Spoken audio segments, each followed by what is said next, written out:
মসজিদে যাচ্ছেন না, যায়েন না, যায়েন না, যায়েন না, যায়েন না, হঠাৎ দেখবেন এতদিন তো ইমাম সাহেব ডাকছে আপনাকে হাইয়া আলাস সালাহ বলে বলে, হাইয়া আলাল ফালাহ বলে বলে আপনি দুনিয়ার জন্য যেতে পারেন নাই। আরেকদিন দেখবেন ইমাম সাহেব আপনাকে আর ডাকতেছে না, খাট এসে আপনার পাশে বসে আছে।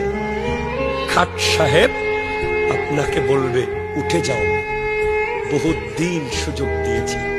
আমার নবী আফসোস করে বলছেন ইউহিব্বুনাল মালা ওয়া ইয়ানসাউনাল হিসাব। মাল শুধু কামাবে, মাল শুধু কামাবে, এদিকে এদিকে টাকা, ওদিকে টাকা, ওদিকে টাকা, ওদিকে টাকা, ওদিকে টাকা, রোড থেকে, ব্রিজ থেকে, কাপড় থেকে, ঘর থেকে, বাড়ি থেকে টাকা টাকা টাকা, হিসাব নাই।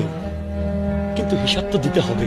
আল মালিহি মিন আইনা ইকতাসাবাহু, এই মাল কোত্থেকে কামাইছো? পাই পাই জিজ্ঞেস করো। ওয়া মিন আইনা ইনফাকাহু, কোথায় খরচ করেছো? কোত্থেকে কামাইছো? কোথায় খরচ করছো? আপনি ব্যবসা করেন তো, এক পয়সা অবৈধ কামাবেন না প্লিজ। শুধু আফসোস করবেন, শুধু আফসোস করবেন।